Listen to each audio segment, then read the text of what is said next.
What's happening, everybody? It is March 27th, 2021, and we are out here riding the M20 Diamond Lake Loop. Oh. As you can hear, it is a little bit chilly. I think it was 36 degrees today when we left Deck's cabin.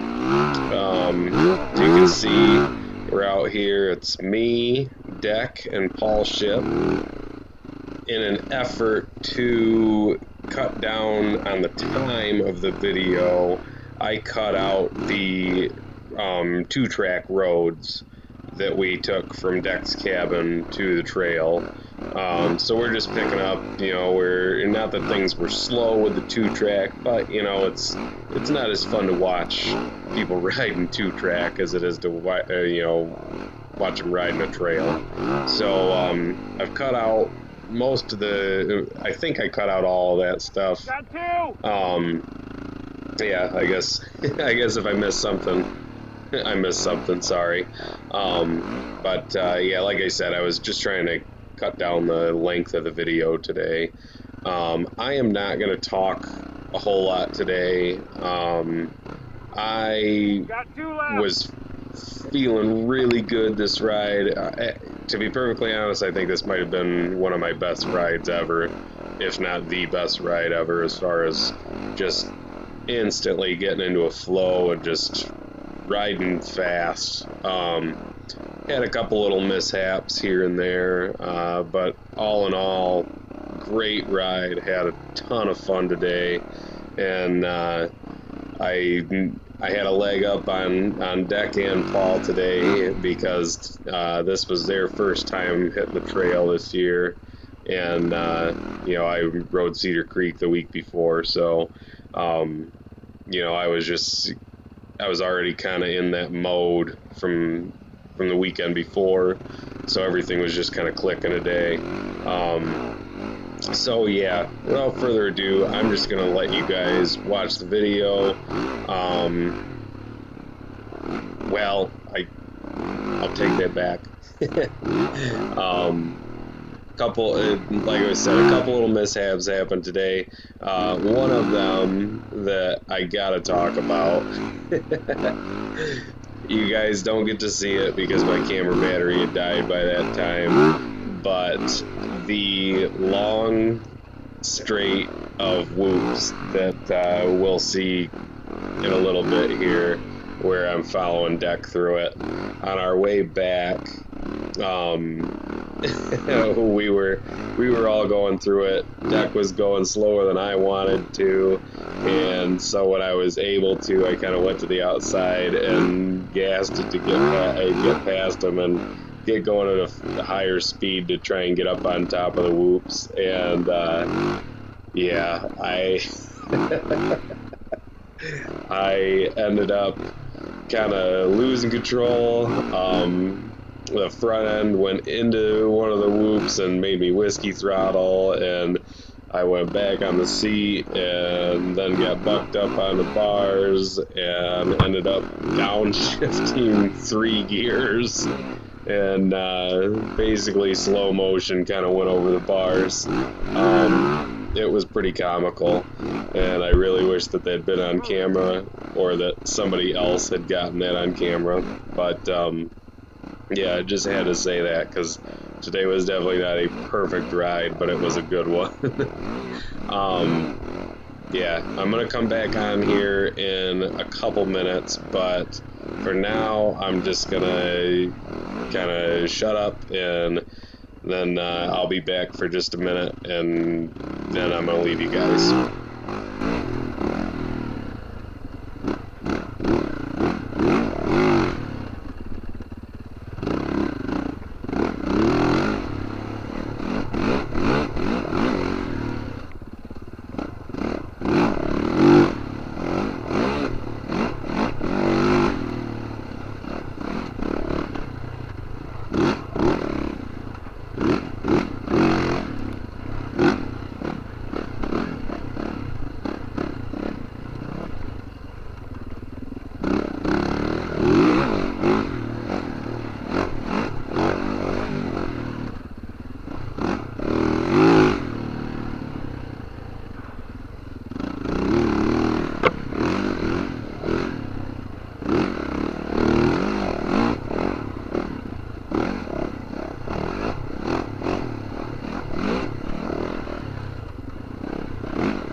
Okay, you guys, so right here, I shut the bike off, I turned my headlight off right there.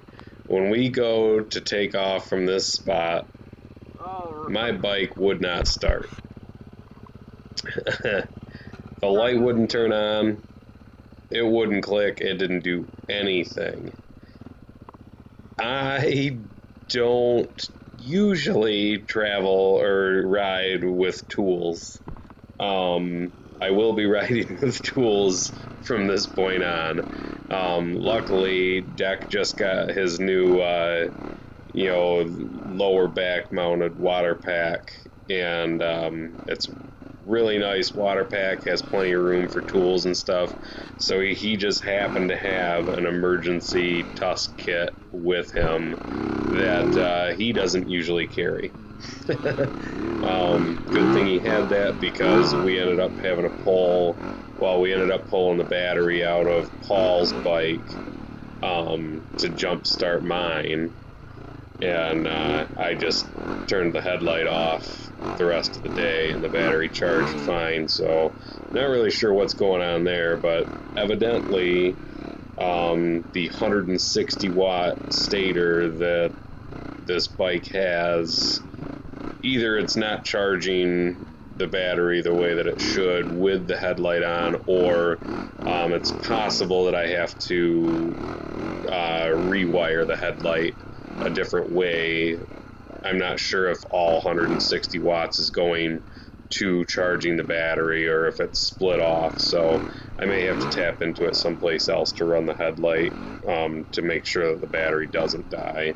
But after riding to Cedar Creek and riding this long today, I would say that I had roughly 3 hours of riding with that headlight on before the battery died, so I don't know. It is what it is. The other thing that I don't know if you guys noticed or not, but my left-hand rear brake at Cedar Creek last week, you guys, if you watched that video, you know, on the second loop, shortly after starting the second loop, the brake lever flew apart from the left-hand rear brake. I am currently in contact with Recluse trying to get that fixed, because when I went to try and put it back together, there clearly were some smaller pieces that flew apart on it, whether there's some sort of spring that's attached to it, or some sort of like rubber cup that keeps it connected to the plunger rod. Something's not right. When I tried to make it work, the lever just kind of flops around now. So yeah, with that said, I am riding with the foot brake only today, and again, I'm not sure. I don't really have anything to compare it to, since Cedar Creek was the first ride of the season, and kind of halfway through the day is when the lever flew apart. You know, it seemed like I was riding at a faster pace at Cedar Creek with just the foot brake. But because I didn't ride the exact same route for the second lap, it was impossible to tell, you know, by like a lap time how I rode.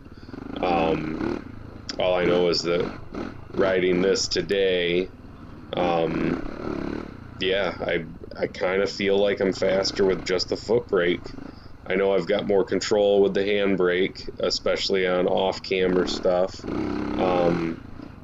But you may see me, even after I get this handbrake fixed, I may start riding more with the foot brake and only use the handbrake, you know, in off-camber situations or things like that where, you know, it really helps to be able to keep your feet up on the bike. Either way, if you guys have any comments on that, go ahead and let me know. Anyway, like I said, I am not going to talk a whole lot longer, so I think I'm going to leave you guys right here, That sand whoop section that I was talking about is coming up here very shortly. You guys won't miss it, so I'm not going to bother pointing it out. But you know, we've ridden this trail several times before, so yeah, you'll know it widens right out and gets really whoopy. But I just want to thank everybody for watching, and if you enjoy my videos, go ahead and like and subscribe. Thanks a lot, and we'll see you at the next one. Oh yeah, and P.S. if you guys like to see me come real close to crashing without actually doing it, there's a couple close calls. First one is right around 28 minutes. And then the second one is about 30 minutes. So, yeah, if you don't feel like watching the whole video and you want to see a couple real close calls, check those out.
You're good.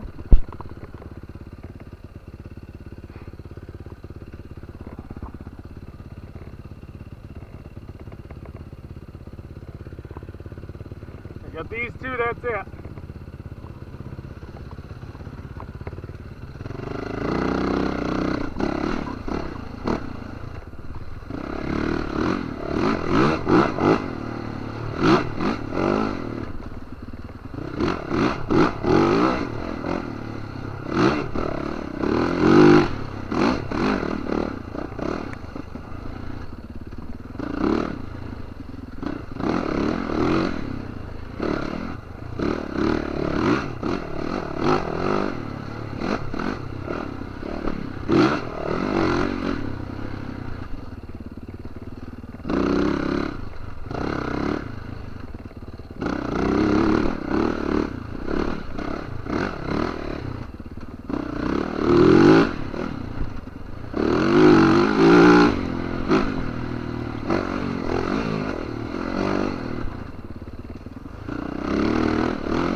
eyes are watering.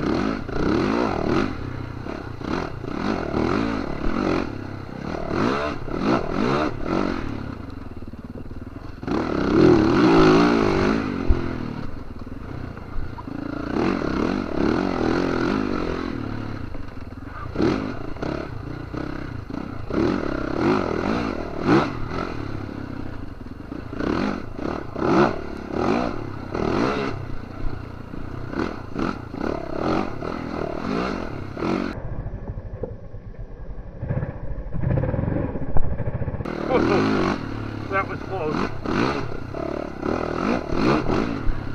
Front end washed out just a little bit. Almost nailed that tree.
happy hunt. Gobble, gobble, gobble, gobble, gobble! Woo!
Where do we go?